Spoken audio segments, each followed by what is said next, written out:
নমস্কার। আজকে আমি আপনাদের সঙ্গে শেয়ার করছি ইলিশ মাছের মাথা দিয়ে কচুর শাক। কচুর শাক করার জন্য এখানে আমি কচুর শাকগুলোকে কেটে ভালো করে ধুয়ে জলটাকে ঝরিয়ে নিয়েছি। এবারে আমি কড়াই বসিয়েছি, কড়াইয়ের মধ্যে একটু জল নিয়েছি। এবার আমি সম্পূর্ণ কচুর শাকগুলোকে দিয়ে দিলাম। দিয়ে এবারে আমি ঢাকা দিয়ে রান্না হতে দেব 2-3 মিনিট।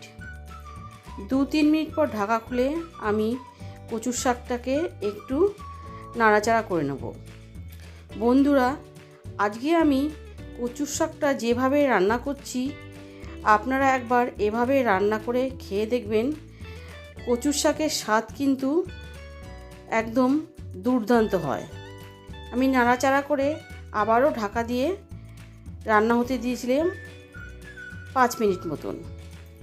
5 মিনিট পর ঢাকা খুলে দেখুন শাকটা অনেকটাই সেদ্ধ হয়ে এসছে। এবার আমি একটু নাড়াচাড়া করে নিচ্ছি।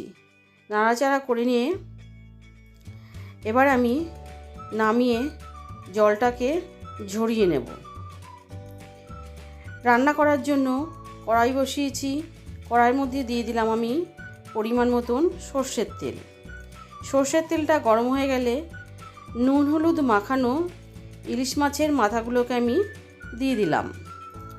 দিয়ে ইলিশ মাছের মাথাটাকে আমি উল্টে পাল্টে বেশ লাল করে ভেজে নেব। দেখুন এক পিঠটা ভাজা হয়ে গেছে। মাছের মাথাটাকে আমি উল্টে দিচ্ছি।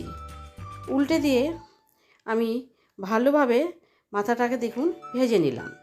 মাথাটা ভাজা হয়ে গেছে। মাথা ভাজা তুলে নিয়ে এর মধ্যে আমি দিয়ে দেব আরও একটু সর্ষের তেল। দিয়ে দিলাম একটা তেজপাতা আর 5 ফোড়ন। দিয়ে ফোড়নটা ভাজা হয়ে গেলে এবার আমি দিয়ে দিচ্ছি জল ঝরানো কচুর শাকটা। আমি হাতা দিয়ে অল্প অল্প করে কচুর শাকটাকে দিয়ে দেব। কচুর শাকটা যেহেতু গরম আছে সেহেতু আমি হাতা দিয়ে দিচ্ছি।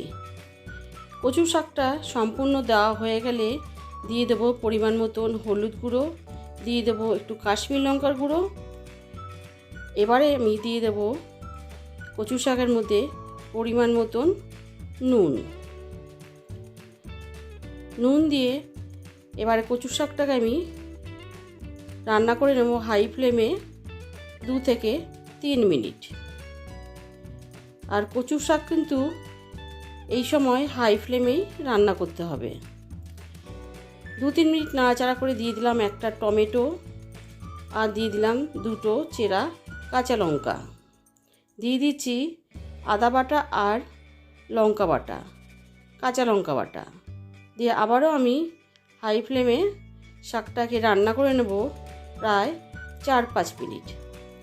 বন্ধুরা, আজকে আমি কচুর শাকের মধ্যে যে মশলাটা ব্যবহার করব তার জন্যই কিন্তু কচুর শাকের স্বাদ হয়ে যাবে একদম সেরা।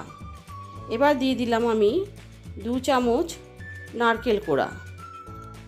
নারকেল কোড়া দিয়ে আবারও আমি শাকটাকে রান্না করে নেব প্রায় 4-5 মিনিট মতন। আর গ্যাসটাকে কিন্তু হাই ফ্লেমেই রাখতে হবে। কচুর শাক আপনারা সবাই জানেন যতক্ষণ না জলটা শুকিয়ে আসে ততক্ষণ কিন্তু রান্না করে নিতে হয়। দেখুন কচুর শাকটা রান্না করতে করতে একদম মাখো মাখো হয়ে এসছে।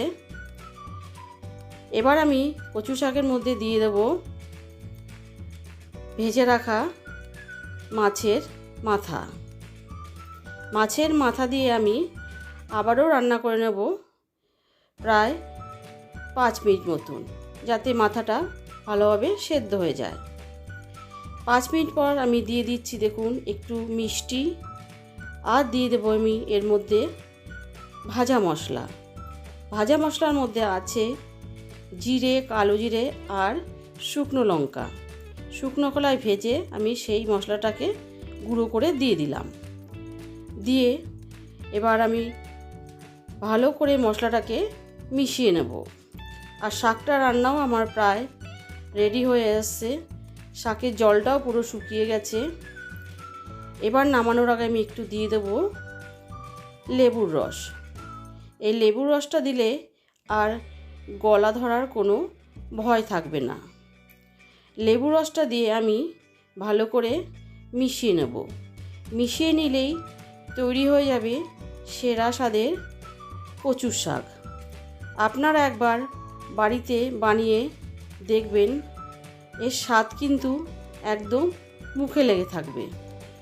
দেখুন শাক রান্নাটা আমার একদম রেডি হয়ে গেছে। এবার আমি একটা সার্ভিং প্লেটে সার্ভ করে দেব। কেমন লাগলো আমার আজকের কচু শাকের রেসিপি অবশ্যই জানাবেন। ভালো লাগলে লাইক করবেন, আর আমার চ্যানেলটি যারা প্রথম দেখছেন তারা অবশ্যই আমার চ্যানেলটিকে সাবস্ক্রাইব করে আমার পাশে থাকবেন। সুস্থ থাকবেন, ভালো থাকবেন। ধন্যবাদ।